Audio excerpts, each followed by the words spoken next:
Welcome back, everybody, and thanks again for joining us here on KXAN News at 4. Now, I hope you're enjoying your Monday, but we had a bit of a cool down on Sunday, and already this March has been incredibly warm. Chief Meteorologist Nick Bannin has some new data about this very warm start to the month. Yeah, even with the temperature drop that came late Saturday and led to a day on Sunday in the 60s, we've still experienced and are currently experiencing the warmest start to the month of March ever on record in Austin. Look at the highs that we've had so far this month. Of course, you can see those cooler than average highs on Sunday. Today's high of 63, that was what the high was at 6 a.m. this morning.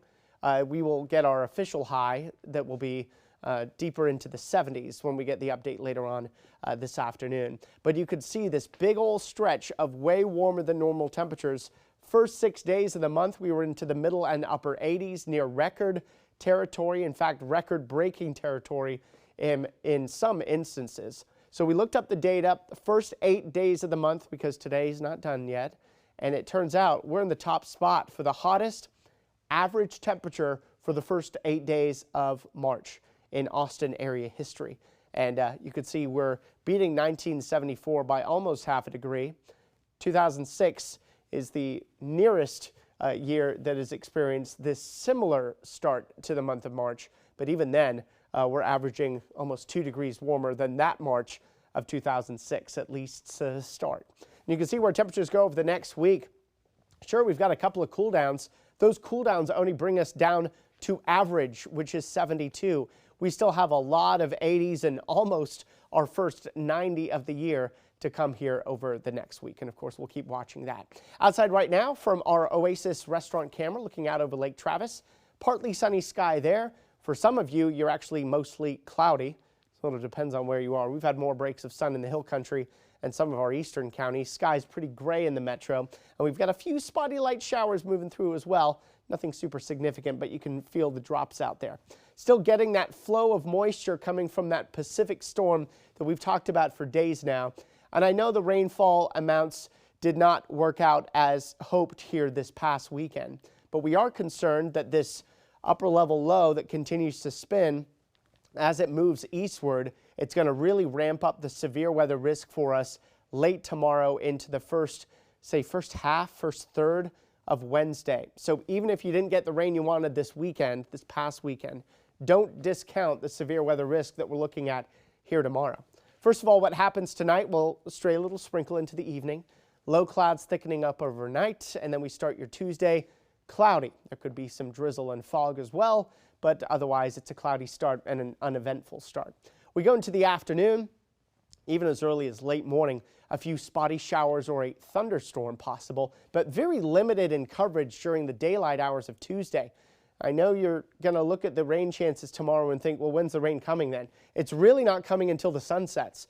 Tuesday evening, Tuesday night, rain and storms in the hill country, ramping up in coverage, and these could be potent, strong, or severe, with all severe types possible. Hail, damaging wind, and even a tornado risk. But still in the metro, pretty quiet until we get near, if not after midnight. Rounds of rain and storms start to shift into the metro and our eastern counties into the first few hours of Wednesday morning. So these storms could very well wake you up in the middle of the night, and then they continue for several hours Wednesday morning before shifting into our eastern counties mid to late morning, and then finally pulling away by midday, giving way to sunshine behind it. Now, new this afternoon, the severe weather risk for parts of the hill country is now up to a 3 out of 5. We don't get that many of those here in Central Texas on a yearly basis, although they do happen. Drops to a 2 out of 5, the rest of the hill country into the northwestern metro. The Austin severe weather risk is a 1 out of 5, and that continues into our eastern counties. But not just the number, what are the concerns for potentially a strong tornado? That's what these hatch markings mean for areas west of 35 and especially the western hill country. Large to very large hail up to egg size, and then strong to very strong winds, potentially gusting over 70 miles per hour. There's a lower flash flooding threat because these storms should move in a decent hurry. We're not expecting a ton of rain, a 1/4 inch to an inch, but if we're going to see some amounts above an inch, that would probably be in the hill country. So our forecast tonight, a spotty shower, some low clouds and drizzle possible. Overnight lows in the upper 60s. Rain chances 20% tomorrow, 80% tomorrow night.